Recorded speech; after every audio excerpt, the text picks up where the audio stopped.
Assalamualaikum warahmatullahi wabarakatuh. Waalaikumsalam warahmatullahi wabarakatuh. Yang terhormat Ibu Rizky Nipsi Ramdini Magister Sains selaku dosen mata kuliah mikrobiologi dan parasitologi, serta teman-teman yang berbahagia. Pertama-tama marilah kita panjatkan puji syukur kepada Allah Subhanahu wa taala karena telah memberikan rahmat kesehatan dan keselamatan sehingga kita dapat berkumpul pada sesi Zoom hari ini. Perkenalkan, nama saya Eka Rizky Wulandari, NIM 2401009, yang akan bertugas sebagai moderator pada presentasi ini. Dan perkenalkan anggota kelompok kami, Diva Alfistia, NIM 2401008, Jessica Intan Saputri, NIM 2401014, Lydia Aldi Meliani, NIM 2401015, Nida Lutfi Musdalifa, NIM 2401024. Pada presentasi ini, slide pertama akan dibacakan oleh Jessica Intan Saputri, kemudian slide kedua oleh Lydia Aldi Meliani, slide ketiga oleh Diva Alfistia, slide keempat oleh Nida Lutfi Musdalifah, dan slide kelima oleh Eka Rizky Wulandari. Kepada Jessica Intan Saputri, waktu dan tempat saya persilakan.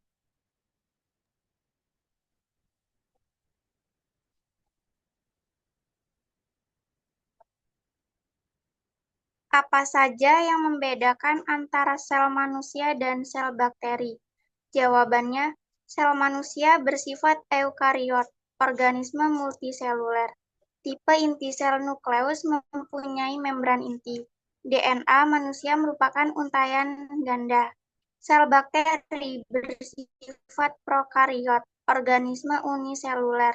Tipe inti sel nukleus tidak mempunyai membran inti, DNA bakteri merupakan untaian tunggal.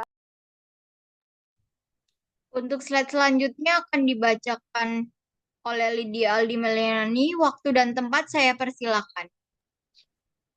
Seberapa penting adanya struktur kapsul bagi bakteri jika dibandingkan bakteri yang tidak memiliki struktur kapsul? Jawabannya, pentingnya struktur kapsul bagi bakteri untuk melindungi bakteri dari berbagai ancaman dari luar. Adanya struktur kapsul sebagai zat antifagosit. Dengan adanya struktur kapsul pada dinding bakteri akan menjadi penghalang bagi sel fagosit inang untuk melakukan fagositosis atau menelan bakteri saat terinfeksi dan mencegah dehidrasi sel bakteri.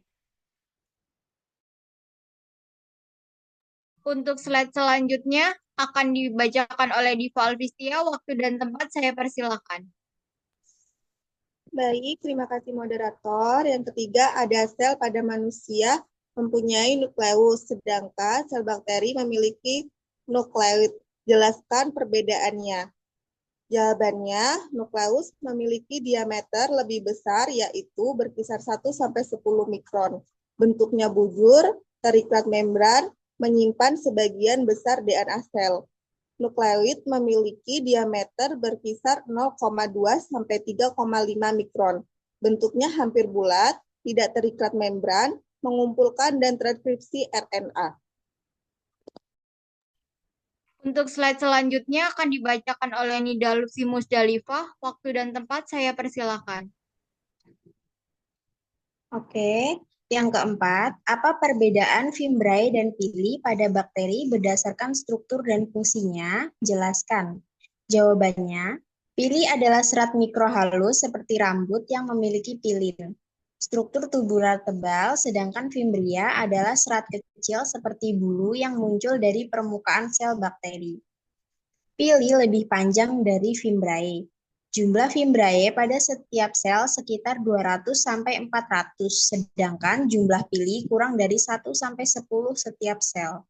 Fimbriae ditemukan pada bakteri gram negatif dan positif, sedangkan pili hanya terdapat pada bakteri gram negatif. Fimbria tersusun dari protein fibrilin, sedangkan protein pilin menyusun pili. Fimbria kurang kaku dibandingkan dengan pili. Pembentukan fimbria diatur oleh gen bakteri di daerah nukleoid, sedangkan pili diatur oleh gen plasmid. Fimbria berperan dalam melekatkan sel ke permukaan, sedangkan pili sangat penting dalam konjugasi bakteri. Terima kasih. Untuk slide selanjutnya akan dibacakan oleh Eka Rizky Wulandari. Waktu dan tempat saya persilakan. 5. Rekayasa genetika telah mampu menggunakan plasmid sebagai vektor dalam produksi insulin. Berikan penjelasannya. Jawabannya, 1. Mengidentifikasi gen insulin yang diinginkan. 2. Memotong plasmid dan gen insulin menggunakan enzim restriksi. 3. Menggabungkan gen insulin dan plasmid dengan enzim yang berbeda. 4. Memasukkan plasmid yang telah direkayasakan dalam sel bakteri atau jamur.